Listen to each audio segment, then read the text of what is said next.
We are absolutely delighted to have you here and also to have with us three speakers that will be taking us through their paper this afternoon or morning, depending where you are.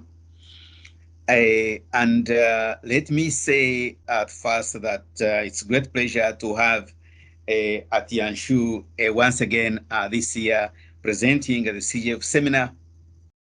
So Tianshu has been is well known to you and has been very active in the Center for Global Finance Research, both in terms of research programs and also research seminars. But let me, most importantly, congratulate her now and introduce her as Professor Tianshu Zhao. And she is, the congratulations are because she's taking up her chair as a professor of economics at the University of Leicester, starting from next week. And as very well known to us, she's a microeconomist with particular interest in investigating the microeconomic foundations of banking and finance, and with the theoretical framework that relies within the key and core areas of finance, but also with contributions to industry economics, organization economics, and institutional economics, especially how these shape the behavior of the banking firm.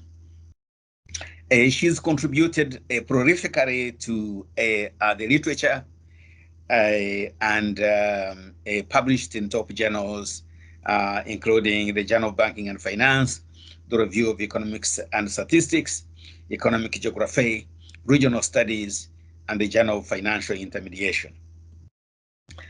And in this particular presentation today, she has very high-powered co-authors and contributors. First also then to welcome her contributor, Dr. Vera Songwe, who is the chair of the Liquidity and Sustainability Facility and co-chair of the high-level panel on climate finance. Until recently, she was the Undersecretary General at the United Nations Economic Commission for Africa, and indeed has a long and very fruitful association with the Center for Global Finance at SOAS University of London. She's played very many important roles globally, as a policymaker, a practitioner, but also as an intellectual contributing to the very extant literature. And she recently co-authored a book with Eswa Parasad and called Regional Integration in West Africa. Is there a role for a single currency? A very important question for most of us who've been following developments in monetary economics and finance in Africa, and in particular in West Africa. But most importantly, she has been recognized as one of Africa's 100 most influential people, especially in 2020. She holds a PhD in mathematical economics from the Center for Operations Research and Econometrics at the Catholic University of Louvain-la-Neuve in Belgium. And also to introduce the third co-author, Dr. Aweng Garang, who is a research fellow in the Office of the Executive Secretary of the United Nations Economic Commission for Africa. He holds a PhD in economics from Equus University and was a Chevening Scholar at the University of Kent at Canterbury, near here, where he did his master's degree in economics and econometrics, and has indeed been very active as a researcher in the areas of growth convergence, stochastic modeling of general equilibrium, time series analysis, regional integration, gender and climate, financial markets, sovereign debt, and many other areas. So indeed, today we are very fortunate to have the combination of Professor Tianshu Zhao, Dr. Vera Songwe, and Dr. Aweng Garang, taking us through a very important issue of the macroprudential regulation stance and bank lending in Africa, and in particular, investigating the role of prudential and monetary policy response to COVID-19, absolutely contemporary. Without much ado, let me have the pleasure of asking Tianshu to start the presentation, and both Vera and Aweng will come in as we go. Feel free to come in anytime now or after the presentation. Most welcome. Please go ahead, Tianshu. Okay, thank you for the kind introduction, and I'm very glad to see my co-authors are here. Okay, so as mentioned by Professor Victor, this work is joint research. I'm a university scholar. We have two policymakers who are very active in research related to bank regulation, regional convergence, and economic growth. It's my great honor to have them in my team, and also great honor to present the paper in front of scholars. I believe majority of scholars here are African scholars. Okay, so this is the presentation. Let me see. Wait, hold on. Why I cannot? Sorry, We can see you. Yeah. Yeah, but I cannot move. Yeah. It's okay. Okay. This is no. All right. Sorry. Okay. Here. Okay. This is yeah. Yeah. Okay. Great. Okay. Second. This is the outline of the presentation. I'm going to give you a short literature review and then talk about my research question and the contribution to the existing literature. Afterward, I talk about the models, variable, and the data, present the result, and also show you the robustness test I have conducted. Eventually, I conclude and explore policy implication. So literature. So the paper is about the macroprudential policy. After 2008 financial crisis, prudential and supervisory approach to regulating banking system become very important policy tools. Actually kind of work together with monetary policy tools. The purpose is to influence monetary and credit condition in the economy. In particular, the importance of macroprudential policy is to mitigate bad incentives of private banks, also mitigate the very high extensive risk taking, building up risk in the good time, and in addition to this, allowed the cushion built up during the good time to act as a countercyclical lending capacity when we have a bad moment. So when we look at the literature, there is a literature who is looking at effectiveness of prudential policies in terms of achieving those goals. But those literature mainly look at, how quantity price of bank loans appear to behave also with respect to the empirical data, which actually is normal time. Our economy is in a very good shape. Okay, so as far as the extent to which macroprudential policy could protect the robustness and capacity of the banking system and to provide the cushion against the declination of credit growth when the moment is not good enough or very bad time, actually is very limited. So the essential idea is, the research or research output derived from the good time cannot apply to the moment when the bad time arrives, because in the bad time, actually, the risk perception, the economic uncertainty, and the risk aversion of banks actually will be significantly different from what we see in the good time. Therefore, a separate investigation with respect to another crisis become very important for us to really understand the effectiveness of macroprudential policy. Okay, so when we look at the theoretical contribution, talk about those macroprudential policy I mentioned already, actually just built up a cushion of capacity, robustness in good time, which can be utilized to relax the constraints in downturn, economic downturn. However, the theoretical contribution actually regarding to what extent this prudential policy implemented in the good time could reduce the retrenchment of credit supply at bad time per se is subject to debate. The reason why such debate arises or appear is because actually the boundaries of prudential regulation actually will be differ in the good time, between the good time and the bad time, because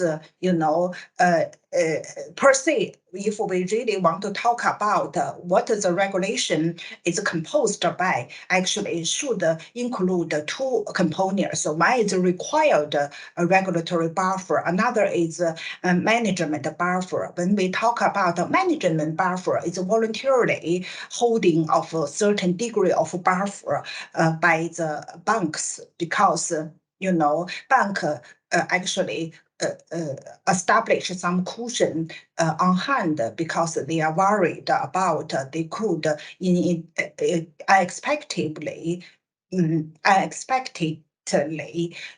breach the regulatory constraint. So the idea about the difference in the management buffer between good time and bad time actually is kind of a reflection of change in banks' risk attitude, risk aversion, which actually reflective of the consequence of the economy in which banks operate. So therefore, the policy, therefore, the immediate implication is if, macroprudential policy which have been implemented or have high cushion built up in the good time, per se may not able to really materialize into the sustainability of credit growth during the bad time. Policy response, other policy response which directly target at relaxation of management buffer need to implement it as well. Otherwise, banks' lending behavior will not behave in the expected manner as what policymakers hope for. Okay, so I basically already gave you the result of this empirical paper. Okay, so the research question we ask here actually is we want to understand the impact of pre-COVID macroprudential policy on the credit supply during the COVID-19 period of time. We also ask whether the policy response which carried out by different countries, policymakers in reaction to the COVID-19 affect the relationship between the pre-COVID-19 macroprudential status and the credit supply during COVID-19. In terms of policy response is concerned, we actually particularly focus on two policy response. One is policy response directly targeting at banking sector. I'm going to talk about later on. Such policy actually composed by different categories, but the major category we care about here is relaxation of prudential measures in reaction to the COVID-19 period. The second policy response we're looking at is a monetary policy response. Okay, so what we contribute to the existing literature is as follows. Actually, the paper directly linked to the impact of macroprudential Basel III reform on banking system, which I mentioned previously. There are some research they looking at a period of time which does not as bad as COVID-19 period. Okay, there's literature about the impact of COVID-19 on banking system. Look at COVID-19 as exogenous shock. Look at the bank's behavior. The second literature the current research relates to. The third stream of literature, we saw there is somebody or empirical evidence look at the pre-COVID-19 macroprudential policy on systematic risk during COVID-19. All right, and there's another literature talk about the different policy measures implemented by different countries during COVID-19, and how those policy measures influence borrowing condition during COVID-19 as well. We actually complement those streams of literature. We look at two questions, just pre-COVID-19 macroprudential on post-COVID-19 credit growth rate. Also, we look at other policy response implemented during COVID-19, how they influence the relationship between the pre-COVID-19 macroprudential impact on post-credit supply during the crisis. Okay, so but this is the first research, we really look at the African banking system. It's a cross-country study. Okay, so I just want to, we have two research questions, so I want to highlight the identification strategy. So we treat COVID-19 as an exogenous shock, which, there's no much doubt regarding this. So our first research question, the identification is difference in difference. So we know different country in our sample actually has different degree of tightness of macroprudential before COVID-19. Actually, we look at, whether countries who have higher or tighter macroprudential policy in place prior to COVID-19, influence the difference between pre and post COVID-19 in terms of credit growth. This is the first identification strategy. As far as the second research question, this is the first, let me just finish this one. Then this is difference in difference, research methodology. We rest our identification on the cross-country differentiation in the pre-COVID-19 macroprudential status, which is a country level indicator. So our dependent variable is loan growth rate. So our main variable interest are highlighted in green. So we not only consider macroprudential policy pre-COVID-19, we also consider macroprudential policy pre-COVID-19, which I'm going to talk about how I define those variables.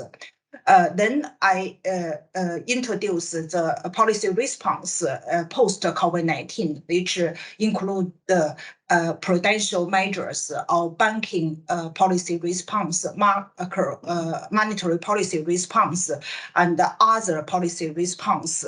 And in addition to this, I put bank control. So the main variable of interest is macroprudential pre-COVID-19. As far as the estimated coefficient is concerned, actually allowed us to look at whether the pre-COVID-19 macroprudential policy actually lead to the difference in the loan growth rate between pre and post COVID-19 when we compare those two periods of time. Okay, this is the first identification strategy. So the second research question, if you recall, we look at whether, the monetary policy and banking sector policy implemented in the post-COVID-19 period will introduce the change between the relationship of pre-COVID-19 macroprudential policy and the post-COVID-19 loan growth rate. So actually, we utilize a triple interactive term. So the estimated coefficient I highlighted in red gave us this result. So as far as the identification strategy is concerned, actually, we introduce another variation because we understand that different countries actually implement different policy response in terms of monetary policy response and prudential policy response. Okay, so this is how we identify those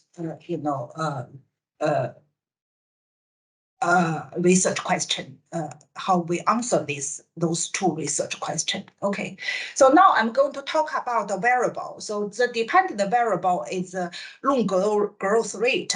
We look at our T is quarterly data. Actually, this dependent variable allowed we see how bank change their asset portfolio between loan and other non-loan liquidity assets. For the African banks, majority of non-loan liquidity asset is government bonds.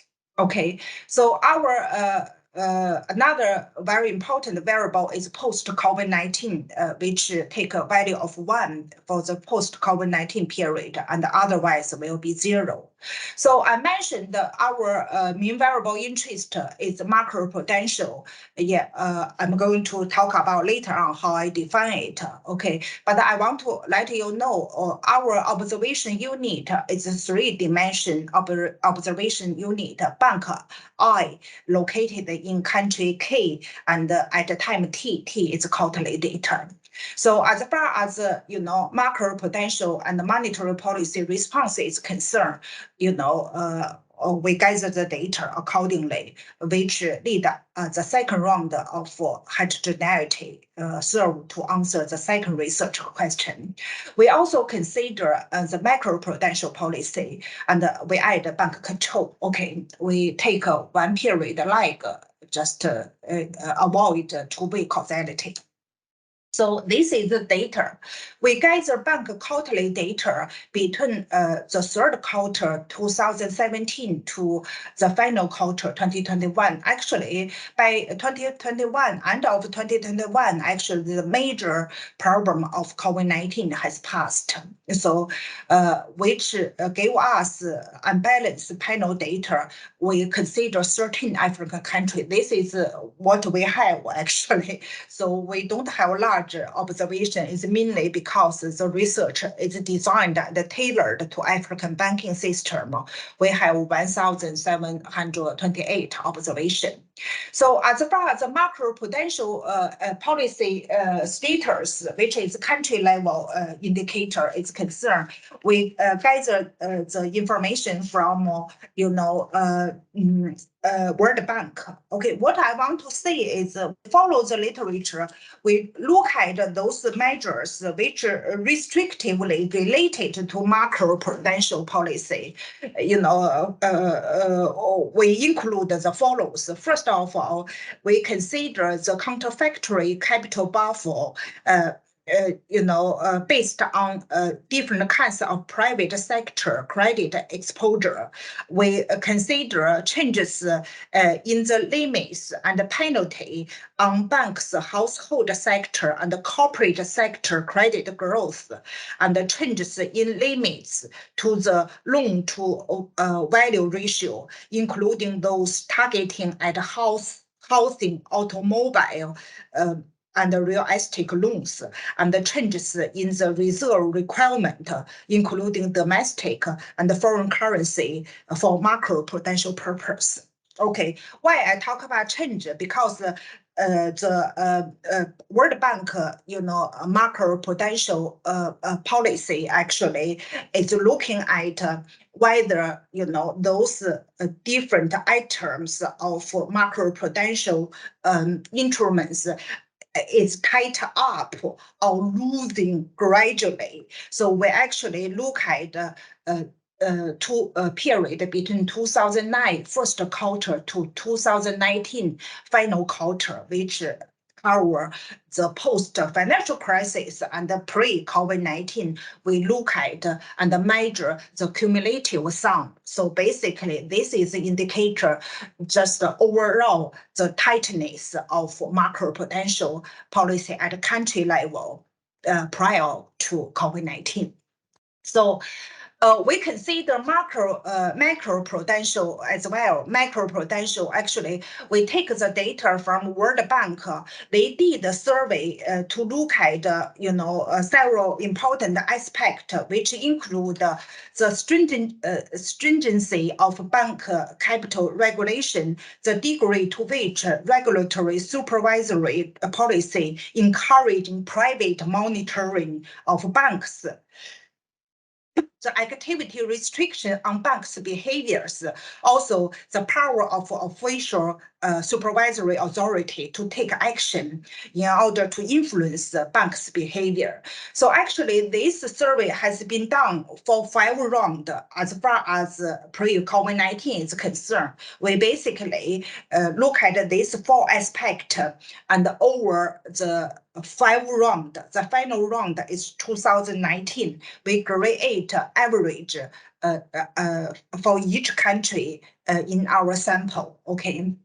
So the policy response, actually, we first utilize the World Bank, data about announcement of policy makers since the starting point on COVID-19, which directly targeting at financial sector, including banking sector. Okay, so we utilize quarterly accumulative measures. We are counting for the announcement date and the termination date. So when one items of policy is announced, we take a value of 1. Okay, and then when the particular items of policy is stopped, we actually take a policy measure as -1. Okay, as far as there's no policy at all, will be 0 in this situation. We create cumulative measures actually for each sample country in our sample period. This measure has a time dimension. Okay, so this is the mean variable we are using. So actually, I'm going to talk about I'm not going to go through a lot of detail about how to say each measure in great detail. So what we did is if the measure introduced will be 1, okay, and then if it's withdraw will be -1. If no measure in will be 0. So basically it's a dummy variable. But because the measures targeting at banking sector, for example, has several subcomponents, so we are looking at each subcomponents individually, and we do like this in the same manner. We create a cumulative quarterly measure. Okay, this is the first result regarding the impact of pre-COVID-19 macroprudential regulation status on loan growth rate, DID setting I mentioned. So I want to draw your attention to the 2 very interesting, prudential policy. Where is macroprudential policy? I hope you can see it, which is okay. Another is the macroprudential policy. You can see actually, as far as their role on the growth rate is concerned, loan growth rate is concerned, actually both are negative. So I just come to our main variable interest macroprudential policy here. You can see the result. First column is first column, actually, we look at okay, we use the banking sector response as the overall response. Second column, actually, we separate banking sector initiative, policy initiative into prudential policy initiative and other banking sector initiative. Okay, as far as why we have a third column or fourth column is concerned, because the third and the fourth column actually we estimate using random effect model. But anyway, the results are very consistent. So first the result is the tighter macroprudential regulation pro-COVID-19 has a negative impact on the change in the growth rate between pre and post-COVID-19. Put differently, it's actually the tighter macroprudential regulation pre-COVID-19 negatively influenced the post-COVID-19 growth rate. Okay, the reason why I mentioned the difference between pre and post COVID-19 because I'm using DID setting. I think this is the precise way of expression. Okay, and also macroprudential policy, which just recall, including like restriction on banks' activity and private monitoring and official monitoring power plus the stringency of capital requirement, they both like negative influence loan growth rate. So we also look at the individual policy response. All right, those are response targeting at the financial sector, including banking sector. You can see none of them actually significant. All right, let me just explain the result. Yeah. So first of all, we found out that the tighter macroprudential policy prior to COVID-19 led to a reduction of growth rate during the crisis.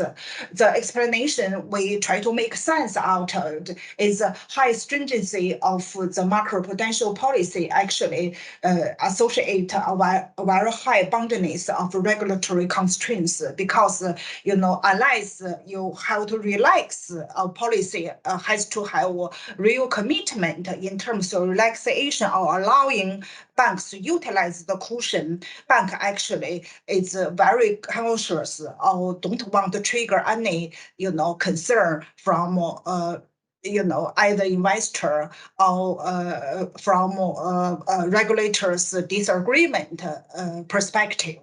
Actually, high stringency of macroprudential policy without other policies lead to a reduction of credit supply, particularly in the post-COVID-19 period. Banks actually will set up additional cushion managerial buffer, because they don't want to breach the regulatory requirement, during the crisis. So as far as the macroprudential policy and the monetary policy response is concerned, you can see not only those two, actually none of the policy response appear to be significant in the result. Our explanation actually is because of the high degree of uncertainty and the risk aversion plus, the weakness of bank's balance sheet actually significantly compromise the intended impact of those policy response. As far as the macroprudential policy is concerned, a particular angle we were thinking about it is, the relaxation of macroprudential policy actually, if banks perceive such policy will be reversed back quite a short period of time, bank will see such policy shortage of credibility and will see such policy per se indicate policy uncertainty. So create and influence incentives of banks to really react in the way policymakers wish to. But we further argue, which I'm going to present the second result, actually for those regulators who have very strong or very tight macroprudential policy prior to COVID-19 in place, such a policy uncertainty could be slightly smaller. Okay. As far as the monetary policy, to ask a question of clarification, because yeah, sure. Some of the variables are unclear to me. Regarding the macroprudential policy, as I understand it, it's either a 1, 0 or -1 accumulated. So, so we don't know what exactly the macroprudential policy is. I mean, we know that, for instance, that Basel III tells us that cyclical buffers ought to come into operation in the downturn, and you release capital. But my understanding is that Basel III was basically not, it's very few banks, as I understand it, except the big ones, are actually have reached the point where they're following Basel III. So what are these macroprudential policies that first of all, if you could explain what they are, the sort of thing they are, rather than just saying they are 1, 0 or -1. And the other one is the monetary policy. Can I ask, perhaps your co-authors, was there any kind of equivalent of QE policy that was conducted by the African central banks, similar to what was done by the Bank of England and the Fed?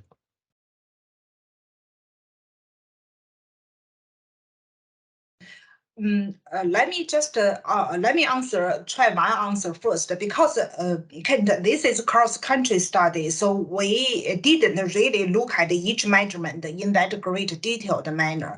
But in terms of macroprudential policy pre-COVID-19, I mentioned that we include a counterfactory policy buffer and the limitation of loan to value ratio and the different limitation and constraints in terms of growth rate of different types of loans.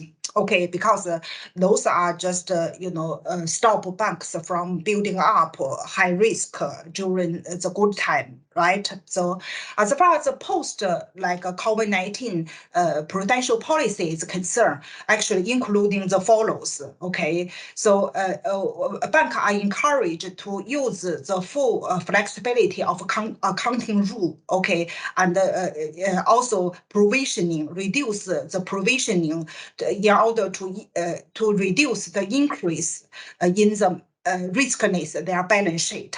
Okay, and the other measures include reducing reserve requirement and temporary capital relief through lower macroprudential buffer, reducing regulatory restriction on the use of liquidity and the capital buffer. Okay, and reduce bank capital requirement and the provision requirement.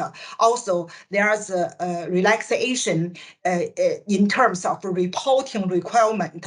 Plus, I think a lot of countries, if they engage in the Basel III, they also start to adjust supervisory expectations, which public announced.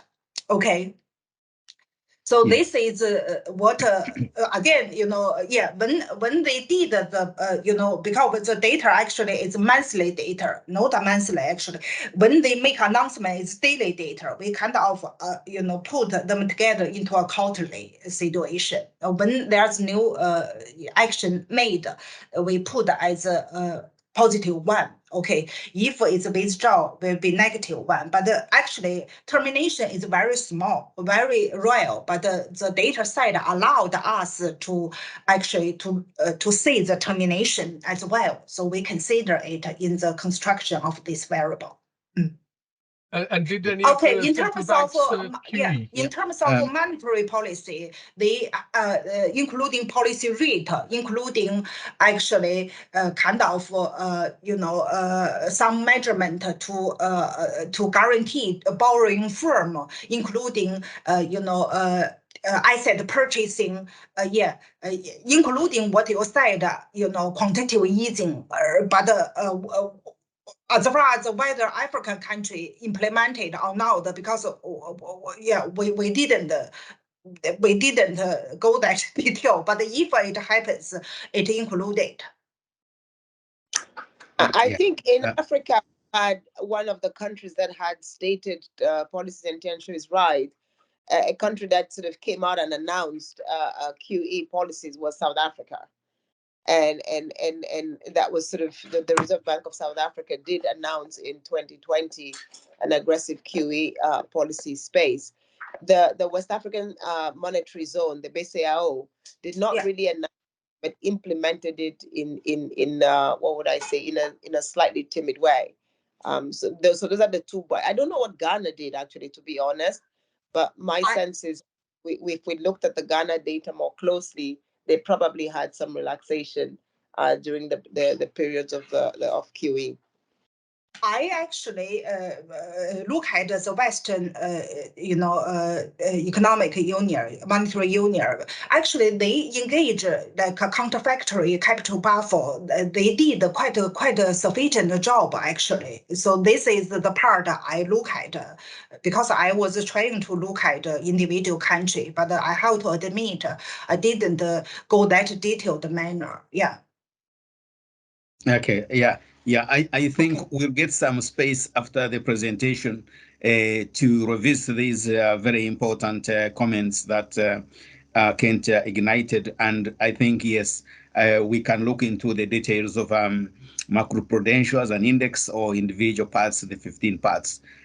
So maybe, Tianshu, if you'd like to continue, and then we'll have space for discussion and looking into areas that we can revisit. Yeah, please go ahead. Yeah. Before I go ahead, I understand, Kent, of course, as we should have done it, but because we only have this amount of country which we can play around, so this does not make much sense for us to look at each subcategory of policy tool either.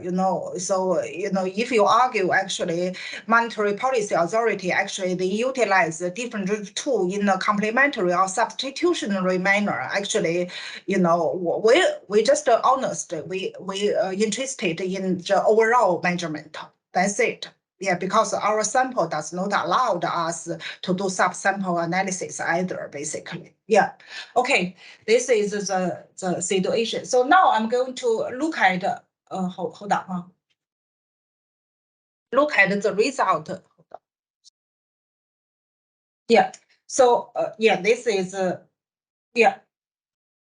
So actually, our initial, anyway, we actually separate look at the macroprudential response on the relationship between pre-COVID macroprudential regulation on loan growth rate during COVID-19 and the monetary policy response on these two relationship.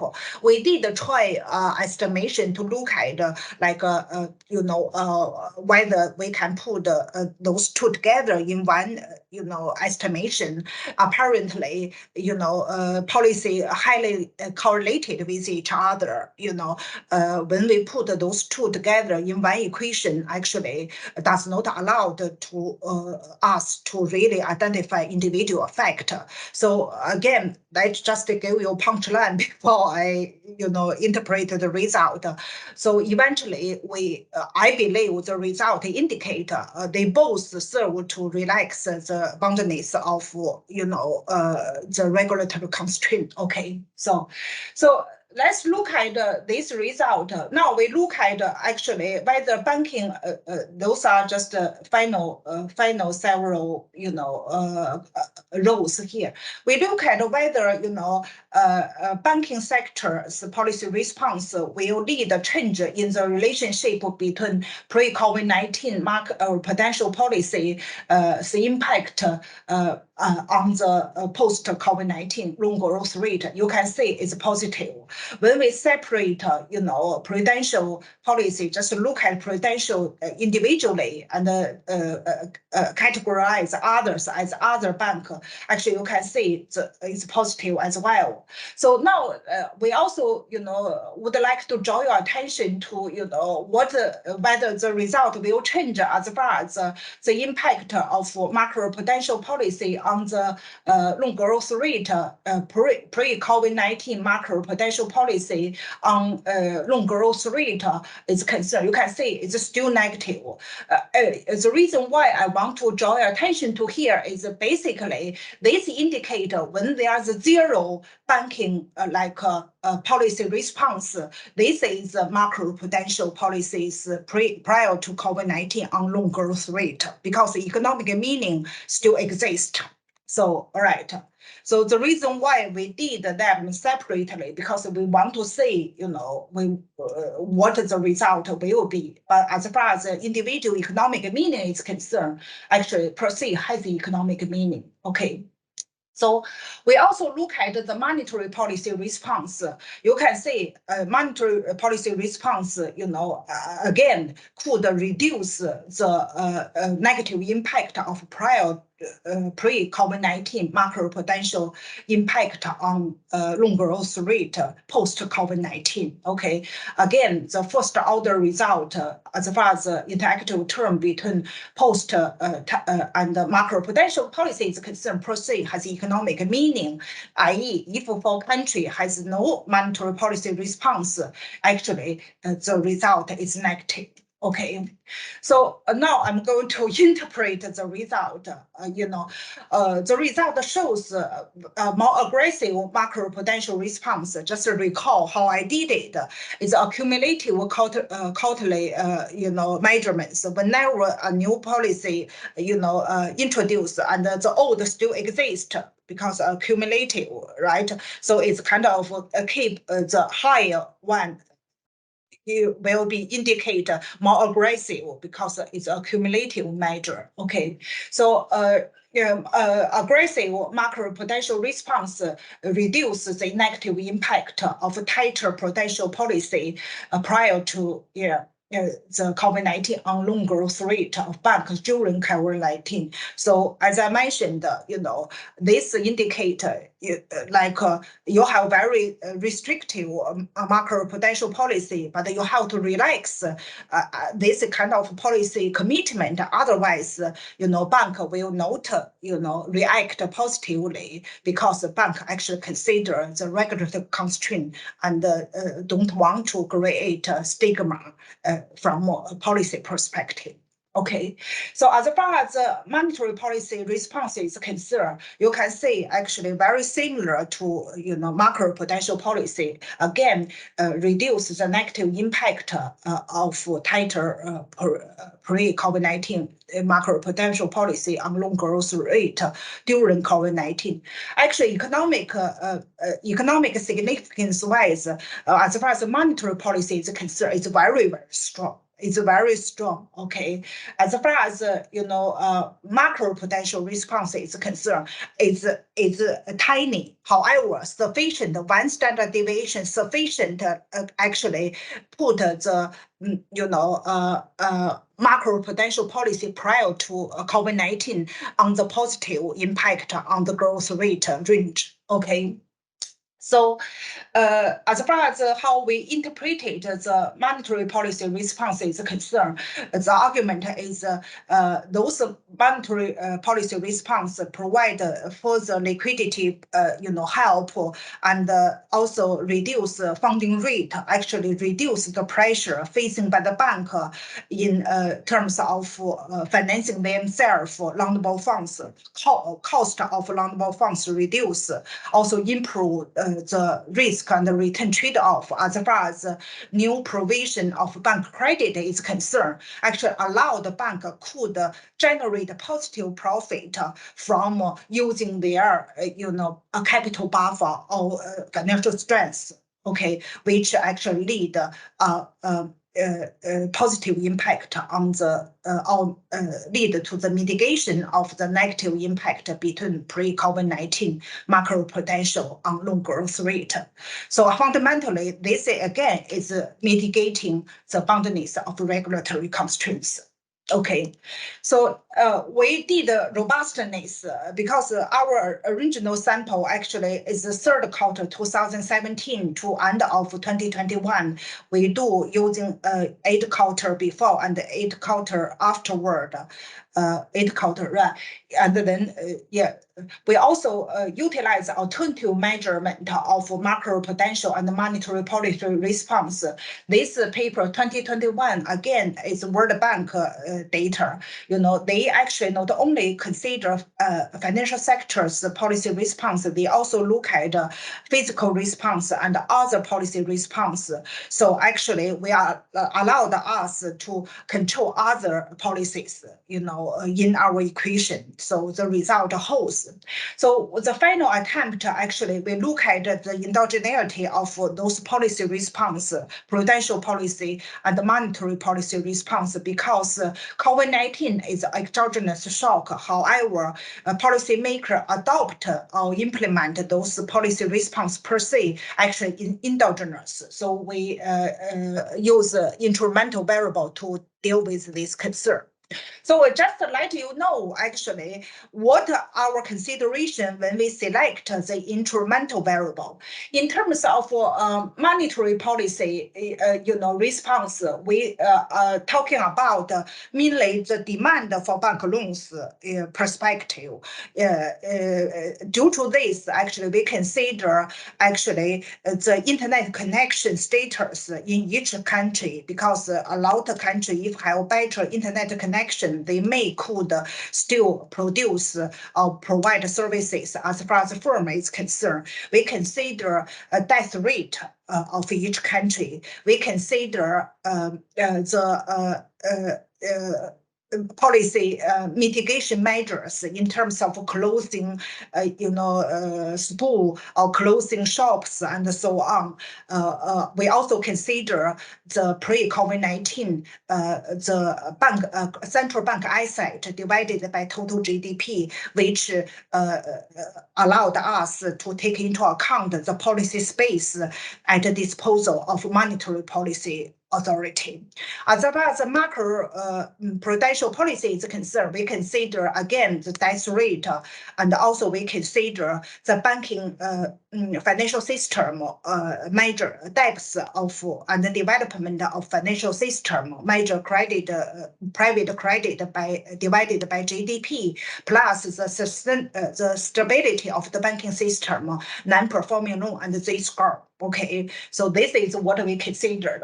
So just to remind you, because our main concern is post-COVID-19, like policy response is endogenous. Apparently, if we have such concern, actually, we have another, endogenous variable, which is the interactive term between different policy measures and macroprudential pre-COVID-19. So actually, we consider both. Okay, now the result. The result actually hold. The punchline is we actually found out again, actually, macroprudential policy, if absent of any policy response in the post of COVID-19 period, actually negative influence loan growth rate post COVID-19. As far as monetary policy response and macroprudential policy response are concerns, actually they serve to mitigate the negative impact. Okay. So now I conclude. It's a very short paper. We found out a tighter macroprudential policy prior to COVID-19. If we don't have prudential reliefs and monetary policy support initiative implemented during COVID-19, actually, per se, we see its negative effect loan growth rate during the crisis. We argue actually the boundedness of regulatory constraint prevent the financial capital promoted by macroprudential regulation from withholding the credit supply during the COVID-19, i.e., we still believe, the macroprudential policy do serve to establish robustness and large cushion for banks to release during COVID-19. However, if without additional policy response per se cannot achieve it. Okay, so the importance of macroprudential policy intervention and monetary policy initiative during COVID-19 actually is rested on their role of mitigating the boundedness of regulatory constraints, because the relaxation of those policy response actually allowed the financial capacity established or nurtured by the macroprudential policy prior to COVID-19 eventually materialize into the positive impact counterfactual lending during COVID-19. So, okay, this is our paper. So any question, or suggestion how we could improve the paper, welcome. So let me thank you very fundamentally, Tianshu and your co-authors for this very interesting paper. The paper is very important and contemporary, very timely indeed, given that we as academics and also practitioners need to examine the policy tools as they were before COVID-19, and the fact that when such a shocks happen, some of the conventional policy tools become non-redundant or may not be able to work. So it's absolutely very timely. And the methodology you are trying to comes closer to undertaking a quasi-experimental approach to looking at the intervention of COVID-19. So very, very, very interesting. I'm sure that we'll get a lot of very constructive, helpful comments, which is the whole basis of why we hold these seminars, to see whether we can get alternative views, insights into a way of looking at the problem, alternative methodologies and measurements. And so let's be generous to the three co-authors in terms of this work.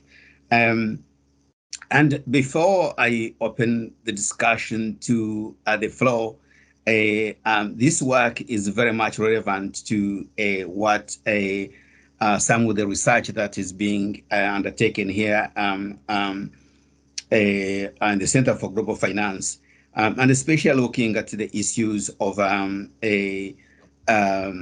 macroprudential policies, a question that Kent kind of mentioned, because basically when you look at the macroprudential tools in vogue in many African countries, you actually come up, I think we came up with about 15, different tools, from capital buffers, capital consumption buffers, capital requirements, limits on leverage of banks, loan loss provisions, limits on credit growth, loan restrictions, limits on foreign positions, loan to value. They come up to about 15. And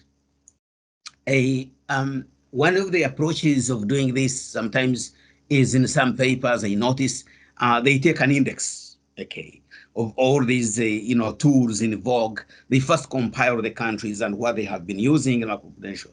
Then they do an index. Of course, the index has a number of limitations from index number theory, which is that if you tamper with the weighting, you actually change the index. But one way of going around this has been to structure the macroprudential policies into, say, 4 classes. Those tools that are oriented towards credit cycles, those tools that are oriented towards foreign positions of banks, those tools that are oriented to borrowing conditions, those tools that are oriented towards financial, and give about 4 tools, but they are still, indices constructed. I think this is something we may want to discuss a little bit, because I can see that either it will be necessary to identify those tools in a different table, so we know which ones worked and which one didn't work during COVID or after COVID. That's one way of doing it. Maybe a general index, maybe some parts of the 4 index, or maybe experimental playing with the 4 indices and then charging some out. Then there is the issue of loan growth rates. You see, if If I started by say a simple identity that underpins all banking, theories, basically deposit plus equity is equal to loans plus securities, then what this is looking at is actually loans. The other part that is not being looked at is securities. And this is where banks are playing an important role. We know we have been with the challenge with African banks that they are actually not doing financial intermediation. They are not actually lending. They are putting all the resources in buying securities, treasury bills, and other government paper. And maybe because COVID, introduced another angle, that Kent was referring to, quantitative easing, another angle whereby basically all governments were trying to raise money and they try to issue additional tools. That means there is another interesting aspect, which is, of course, the securities bit. And so loan growth is still important because we want to know whether they were able to do the intermediation, lend to households and companies. But there is the other bit that we may comment on or leave for further investigation, which is the growth of a bank expenditure on securities to support quantitative easing. Then also, finally, there is also the important issue that this paper raises on monetary policy response. Maybe it will be to see whether in terms of monetary policy response, we are looking at the instruments in terms, say, I think we know globally and in Africa also, and seeing recent changes in Ghana, Kenya, Uganda, and others, that the monetary policy response has been to raise interest rates rather than actually any other instruments. And whether we could be sharper on monetary policy response and refer to the most active instrument, which has been the interest rate changes by banks and also, of course, by central banks, but by banks in particular, in trying to respond to some of these challenges, especially inflation challenges. But absolutely interesting. Let me open up. Please be generous with your comments and also make suggestions where possible, and then we can have a brilliant constructive dialogue on this paper. I see hands up already. Oladapo, our emerging scholar, young scholar, yes, his work is now 100% on a macroprudential policy. So Oladapo, and then Peter, and then Peter Wamarwa. Oladapo, please go straight to the point, just so we can save a little bit of time. Yeah. All right. Yeah. Thank you very much. Thank you very for the presentation. To the best of my knowledge, I think this is the first time I'll see a paper that is looking at the time dimension of macroprudential policy, especially as it relates to COVID. But what we've seen in practice and even in the literature is the fact that the type of shock witnessed by the banks is actually very significant in determining the recovery rate of the banks, during the good times. So if you go back to the great financial crisis, the global financial crisis, where you have more of endogenous, systemic risk, where there's an inflation from the sector, the recovery was very difficult compared to, a COVID, which is most largely an exogenous, shock to the banking sector. So did you, in a way, control for the type of, shock in your model, or is there a reason why you've left it? Maybe is not relevant in your model? Because my thinking is that, for the fact that it's a significant factor that determines recovery of the banking sector, especially after the shock, the type of shock determines the recovery, then you should, have it as one of the variables in your model to control for such. Should I answer now or? Yes, please, Tianshu, let's get the answers and then, we can continue discussion. Yeah, please go ahead. Thank you very much for the question. Let me just clarify. What do you mean by bank-specific shock? Are you saying what the loan portfolio bank has, individual bank has before COVID-19? Are you referring to this type of thing? No, in a way, what I'm saying is, standard macroprudential regulation models, you would always have, systemic risk as a control variable, because, you are looking at, regulation across countries. The shocks, as it relates to each country is also different. The impact on, is different.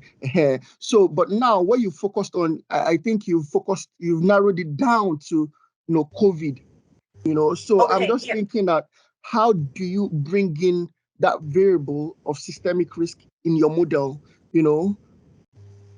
Okay, because we use the DID setting. The DID setting is before COVID-19, actually, country actually kind of differ from each other, but the constant differ from each other. Then after COVID-19, they actually different from each other in different manner. So the reason why they different from each other in different manner, because different countries have different macroprudential policy in place. Okay, this is the DID setting. We rest on our identification. So we have country dummy. If of course, you can say country dummy per se cannot take care of shock after COVID-19. Therefore, we actually started to use instrumental variable. You can see when I say use instrumental variable, for example, I consider the restriction mitigation measures, implemented by different country, which is again is a cumulative measurement. So I allowed them influence country level policy change. Okay, country shock difference, then country policy difference, then country policy influence bank. Okay, then it materialize into the bank's lending behavior. Yeah. Okay. All right. Thank you. Yeah. Okay, thanks very much, Eladapo, and thanks very much, Tianshu, for that discussion. Peter Wamarwa, who is a senior researcher from the Central Bank of Kenya. Peter. Thank you, presenters, for this work, and I really look forward to look at the macroprudential policies and the impact on loan credit. It's a timely paper and good one, but we'd love to see more insights on the macroprudential policies. I know Professor Victor has alluded to the fact that there are many macroprudentials, which if you brought in, it will confound this work. So far, what you've done, what the others have done is incredible. But it's always good to look at to examine the impact of few macroprudential policies, especially loan-to-value ratio, limitations, provisioning, then core capital, and then more importantly, it's good to test the monetary policy actions that have a dual impact on the macroprudential and as well as monetary policy. For example, the cash reserve ratio. This is one tool that is used as both a macro policy instrument and a macroprudential. So if you put in there with interest rate, then it's possible to tease out the impact of lowering the CRR on lending, because in the ESC and also in particular in Kenya, where the CRR was lowered, and it was lowered to enable bank sustained lending. So if you could put in and then assess as a robustness check on the impact on monetary policy, as well as the macroprudential policy on lending during COVID, it could be very insightful and provide more information on this. Other than this, the index way in which you strategically, somehow you try to look at the quantitative aspects of macroprudential and the impact. And I'm talking about during the COVID era, capital was monitored, and there was some kind of restrictions on distribution of dividends so that they can beef up capital. So it's good to look at these issues of capital adequate, of core capital, and how it enhanced cyclicality of that during COVID, so that you look at how that affected lending. We know that most of these policies were to maintain or to sustain lending. So just dig into the data as much as the data can allow, so that we see the results side by side, the impact of these capital on the loan to value ratio. Otherwise, it's a good paper, and we look forward to read more refined version of it. Thank you. Yeah. Thank you, Peter, for those complimentary comments. I don't think Peter was asking for an answer, but you may want to say something at Tianshu. It was just suggestions rather. Yeah. Okay, the paper is a specific design for Africa. You know, we do have, if we have larger sample, okay, honestly, we would like to see those, you know, individual factors, which you can see researcher does it, you know, but actually, anyway, of course, we initially we three talk about, you know, despite the limitation of data, we want to really do a research for this African economy, you know. So this is a cost for us, but also indicate our big passionate, okay, or big, you know, commitment toward the African banking system. Okay, yeah, thank you very much. Actually, of course, I realize this is kind of we put in the black box. Yeah, this is the first trial. Yeah. Okay, thank you, Tianshu. And again, Peter, thanks for also coming in with some of the observations on some of the how the banks reacted, and especially you did mention that important aspect about capital provisioning and the role of the cash to reserve ratio. Yeah, thanks very much. Kent. Just to add to what Peter said, I mean, I think this is a very promising methodology of approaching this research question, but he's absolutely right in terms of trying to get at the, you know, the organic nature of what we mean by prudential policies, because as I understand what you've done right now, what we can interpret the result is that something happened, you know, something happened, because it's the interaction of two dummies. You've got, you know, COVID and you got Prudential, okay, and they're basically just two dummies. Now, suppose I put to you that all banks in Africa all became a lot more risk averse as a result, or perceived a much greater risky environment, and they all decided to reduce their loans at the COVID time. How would your difference in difference model pick that up? Okay, because you what you got is just two dummies, the interaction of two dummies. But that's the one question.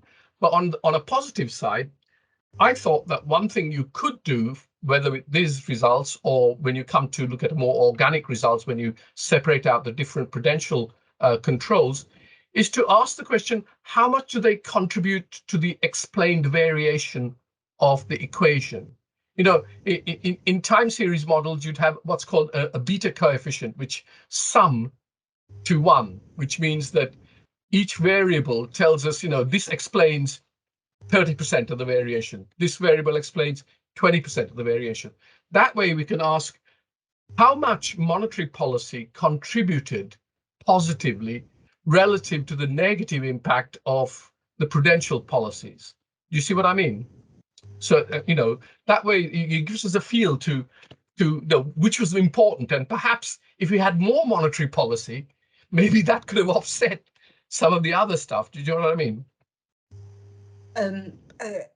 First of all, it's not a post, it's dummy. As far as others are concerned, are not dummy, because, you know, actually it's a kind of magnitude created by dummy. Okay, so actually prudential policy per se, including pre-COVID-19 plus post-response, actually is kind of like, because there are several items within one umbrella, also change on day-to-day basis. Okay, so it's not a yes, no, but rather it's kind of continually tightening up, and yeah, this is a continuous variable magnitude, but create from once policy in 1 and continue in 1, 1, 1, then until withdraw each items within one broad policy. Yeah. Okay. Thanks, Tianshu. I think the discussion would be then to say that the construction of the variable you employ, whether it is superior than the alternative measures being proposed, i.e. With an index or a partial index or some part of the component of the index, and what would be able to give you a superior results. I think this is the usual question that researchers use, but the fact that we're discussing them means that there is alternative ways of looking at the same question. Yes, Thomas Guire, also a senior researcher from Bank of Uganda by the moment at the Comesa Monetary Institute in Nairobi. Thomas. Thank you so much, Victor and Vera and the group for the exciting paper. First of all, I need to apologize. I came in a little late, so forgive my ignorance if I ask the obvious.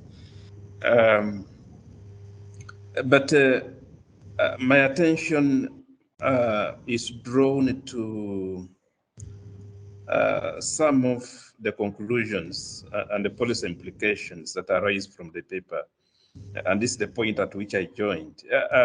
If you could just look at the first, for example, where we are noting that the tighter macroprudential policies prior to COVID-19, in the absence of prudential relief and the monetary policy support initiatives during COVID-19, negatively affects the loan growth. This has left me a little thinking. What underlies this? We all know that the macroprudential and the monetary policy pursuits during the COVID-19 was a typical response to a very unusual time. And they were very friendly for that matter. We also know that in normal times, monetary policy is a demand management tool, and quite often macroprudential policies feed into that to enhance that. Now, what we could be seeing as something that is a prolonged growth for a number of developing countries has actually resulted in inflation which is more broad-based. And as we speak now, many of the countries are trying to, to withdraw the relief measures which they had during COVID. So given that background, I don't know whether you would like to speak to this particular conclusion. And I'm speaking this because these are far-reaching conclusions that everybody would like to, to take up. So just some bit of clarification from the authors. What exactly you mean by that? I thank you.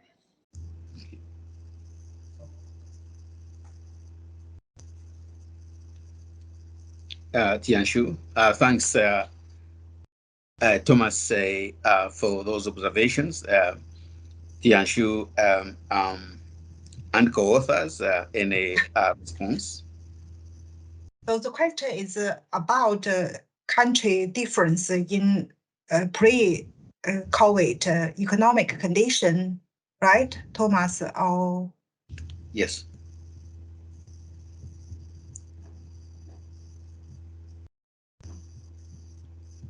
Okay, so okay, maybe sometimes my accent is quite difficult to really get very clearly.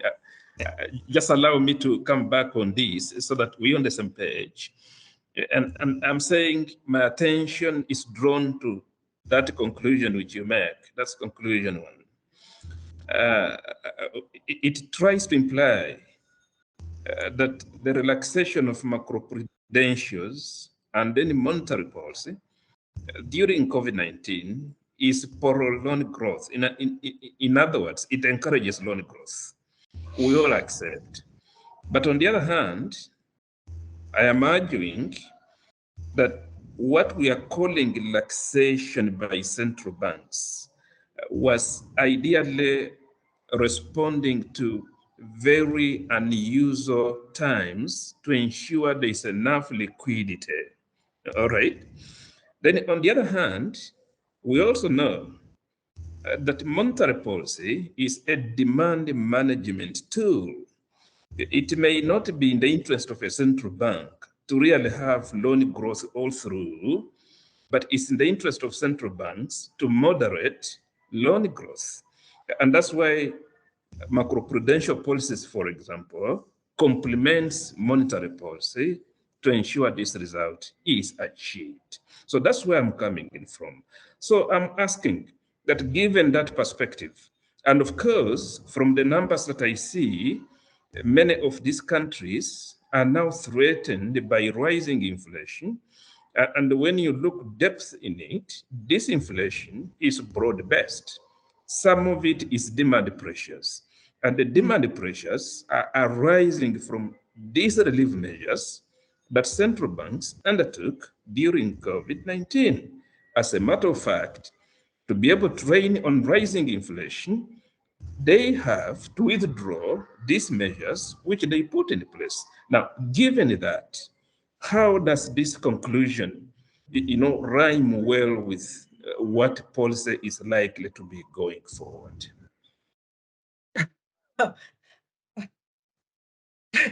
Dr. Vera, you answer. This is a high-level question. Yeah, no, I Okay. Thomas, your question. Sorry, let me see. What am I doing? You get a trade of. Yeah. Okay. Sorry. No, thanks for your question. And thanks for joining. And I think you said that you came a little bit late. I think the part that you missed, which is important, is that we looked at, what were the policies before COVID? And then we looked at, if you had stricter macroprudential policy before COVID, it allowed you a little bit more elasticity during COVID to react. And yes, precisely. So we wanted to put more liquidity into the economy during COVID. And so had you had more reserve ratio requirements before, you could relax them because you had a little bit of room to run. So I think we are actually supporting your point. Now, on the sort of where we are today, we haven't gone to sort of, we're not making a qualitative judgment, right? We're trying to look at sort of what is the data telling us. We can now sort of then come backwards and say, okay, was the policy good or bad because interest rates have gone up and, we are all overstretched and maybe we should have continued to tighten or maybe we should have relaxed further. I think those are appropriate questions, and I think also link in with the questions that Kent produced or asked in terms of saying, can we and I think it to some extent, Victor, let's unpack some of the macroprudential policies and instruments that we use and see whether we can have different results. But again, and one of the things that came out of this work is just. One would have always thought, and we have always thought that, the banking sector, the financial sector, the monetary sector has a lot more data, but there is still a degree of porousness in that data, in those data sets. And I think some of what we are coming up with is just looking at, maybe the data is there, but it's not sort of publicly available. Can we go back and get some more? But also maybe begin to direct our monetary sector to see whether we can pull some of this data together so we make better analysis. Well, to just come in there to on the side of to partly answer the question that Thomas has raised and also Vera is that most of our countries are such that monetary policy has a dual role. Is a prudential policy instrument, especially when it affects liquidity, especially this cash reserve ratio. So, but we are transitioning to price-based, where we focus mostly on interest rate. So the conclusions in this paper that monetary policy cannot be easily be distinguished or between enhancing stability of the financial sector and demand management is quite thin. And that's why you could allay Thomas' fears that for failing to distinguish that by trying to investigate the impact of liquidity as affected by cash reserve ratio, in particular cash reserve ratio on the bank sector. And that only if liquidity changed and if the decline in the cash reserve ratio during COVID translated into increase in liquidity in the bank sector, and that enabled bank to sustain loan growth, then we'd say it eased the binding constraint. If not, it means that it didn't have an impact. And that would have answered Thomas' question that we have distinguished the cash reserve ratio as a demand management tool from a prudential policy tool. So that is my thinking on that, because we've seen this, that some countries, for example, the EAC, which we interact with in here, is that they used cash reserve ratio to sustain lending. So, and now, because we are still somehow in the recession, the cash reserve ratio has not been adjusted, but the interest rate, the monetary policy rate, have been hiked. So you see, countries want to achieve macroprudential objective using monetary policy, while the demand achieved using other monetary policy instruments, for example, term option deposits, raising policy rate, and all the others. Thank you. Okay, yeah. So, point well taken. We would look at that, and depending on sort of the data, we'll try to unpack it. But it's a good point. Thank you. Thank you very much. Thank you, Thomas, Peter, Vera, and Tianshu for the discussion. Let me see in the chat. Kendall want to ask something, right? Yeah, please go ahead. Yeah, sorry. It's actually a further point on the last statement that was made. I mean, really interesting point that was raised there. But where the countries that the central banks that did QE actually are not affecting the reserve ratio, they're affecting the total amount of reserves. And what you're seeing is a substitution between securities and monetary base. And it would be interesting to know whether those countries had a differential effect on loan growth. I mean, just to see whether QE works. I mean, a lot of people have ideas about whether QE works or not. But maybe in Africa, there's a very clear answer, and you've got so few countries that did it, it'd be very easy to implement.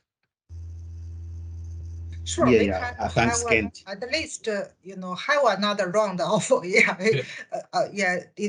we know our data is constrained, but we're happy to, at least to make effort to show reader what we can do, right? It would be able to make the story clear, or would attract policymakers' interest more, I believe, right? Yeah, thank you very much. Yeah, thank you both. Yes, I think that a little bit of a search to establish which banks did some version of QE, maybe not the full explicit version, but some version of QE that may be able to create some samples. Meanwhile, the discussion was going on. I was checking on our database to see which countries in our sample for the 15 different macroprudential policies. I think, yes, there is a challenge of data variability for the set of African countries. I think our database is global, but I think if you narrow down to only the 55 samples from the 55 African countries, then you may get some a lack of data and maybe not be able to construct a panel. So there are some limitations of data, serious limitations of data.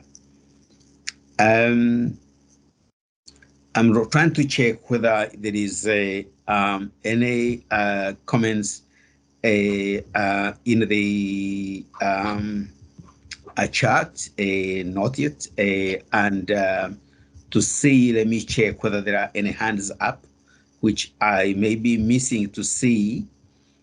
But let me I just glance at some of the points that I was jotting down as we go. Yes, when this discussion of Basel III came up in the presentation, and I'm glad that you did include, the Basel-oriented issues. I was just thinking back to what do we know about Basel progression from Basel I to Basel II to Basel III? Each time around, there would be a financial crisis. Happened with Basel I and the creation of Basel II. And then Basel II, another financial crisis. And then that created, Basel III. And we need to recall that right before the outbreak of the COVID-19, there were heightened discussions in some countries about a version that would be Basel IV. Okay, never really materialized anything, but there was some discussion.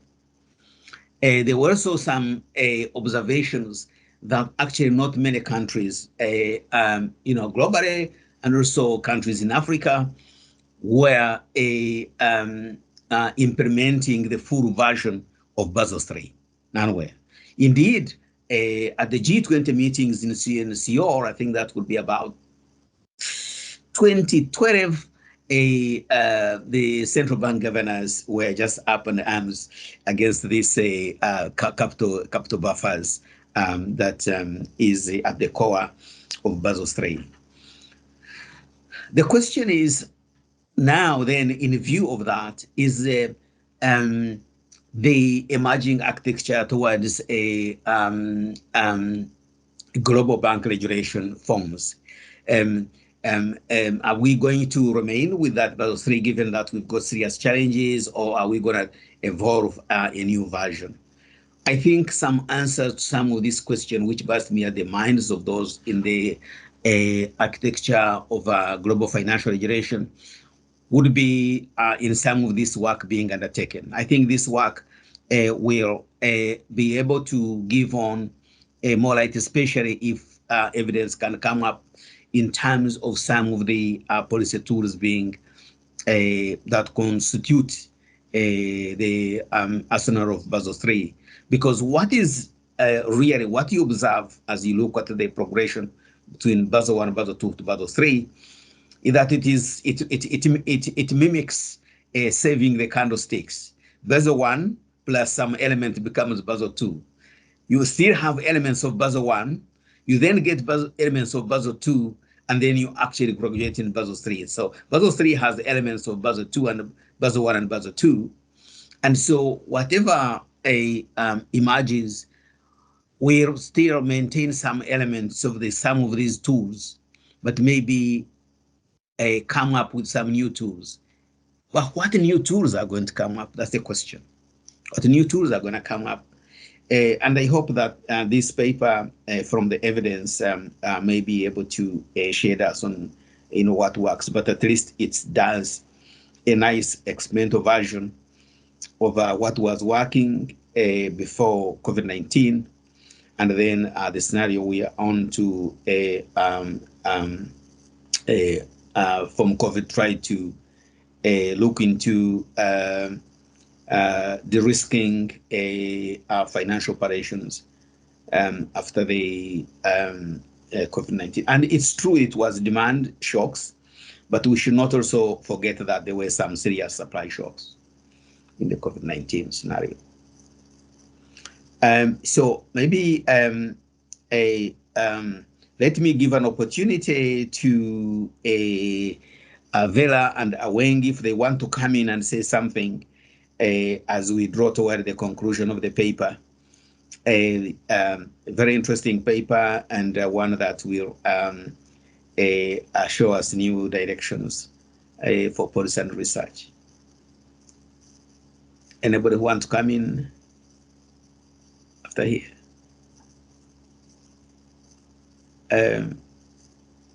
Aweng? Yeah.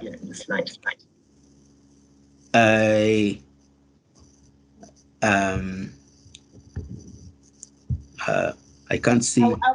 Please go ahead. Please go ahead. I think I could hear somebody trying to speak, but the microphone was not. Hello? Yeah, I could come in just quickly. No, first of all, thank you very much, Victor, for that, and everybody, all the members of the discussion group. Thanks for your very productive comments. I think we'll take them back. We'll go look at it. I think you've really said some of what we're going to say is really beginning to look at, as you know now, in the Basel Committee, there is a conversation around sort of reshaping, reordering, redoing some new form of Basel. And I think some of this work that we're doing hopefully would allow us to look at, where are we going in terms of looking at some of the macroprudential regulations that we're putting in place. I think what is clear is that I can't remember who was saying it. I'm sorry, I'm on my phone, so not all the names come up, but maybe it was Raphael or Peter.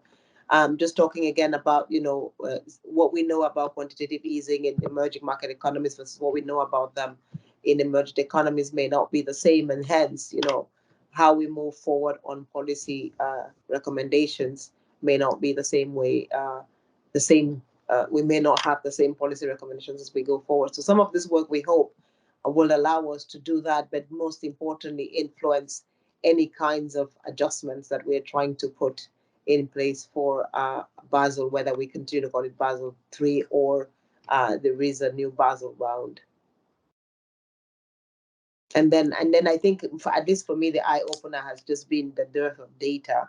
And so maybe, Victor, we have to work on with the center to see whether we can target at least a couple of data sets and see whether we can begin to develop and get more of it to do a little bit more analysis. I think that what we have witnessed in the last 2-3 years is really sort of, yes, fiscal policy still holds, but a lot of our decisions now are being influenced by monetary policy decisions that are coming, either being external or we are adjusting ourselves to what the rest of the world is doing. And so inflation, full employment have become the conversations we're having all over the place, and hence interest rates. But we cannot do, I think, a good job for ourselves if we don't have good data. It will be important for us to do that and see where we go. Thank you. Thank you. Yeah, thank you, Vera. Thank you, Vera. I very much agree with those observations, and we do appreciate your paper. It has started us thinking, rigorously on how we can contribute to this debate. The issues of bank regulation and as we emerge from COVID, very, very important. I think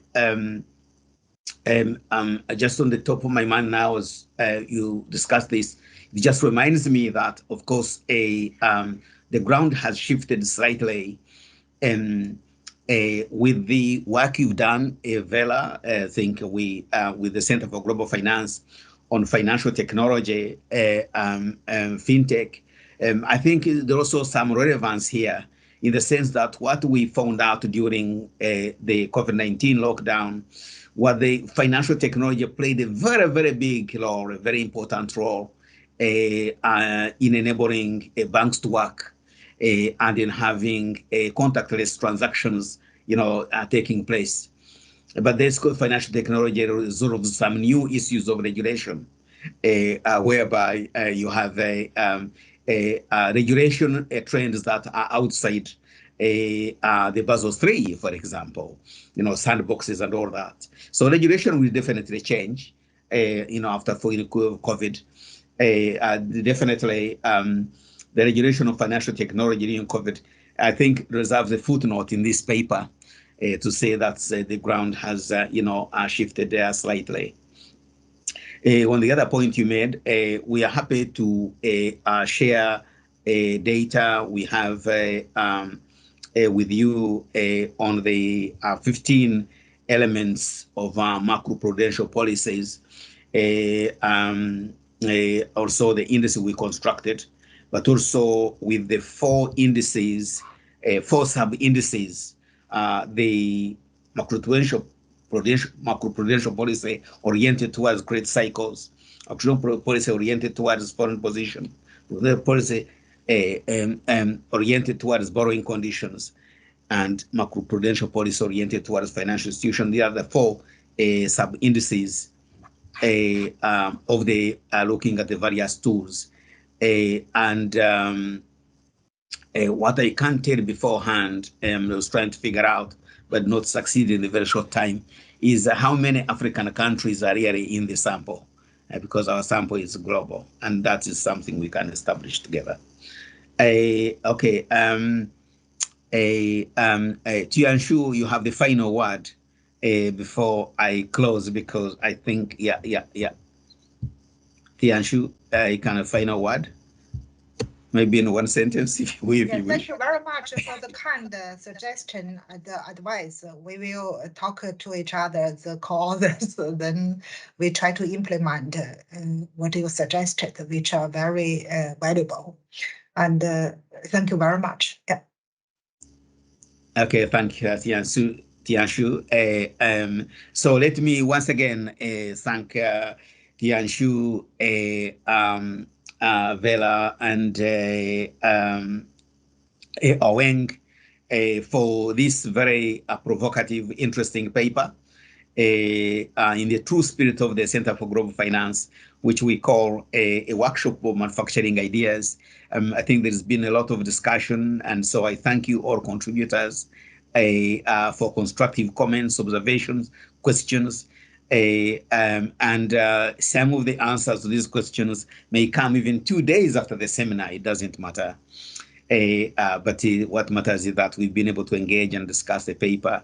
Very promising paper. There is no doubt it will break through into a top journal, but also will inform policy and so have a research impact. Thank you so much. So let me show applause. I put our hands together, and we congratulate the authors for this paper, and also thank you for the time and the spirit of generosity for contributing to the discussion.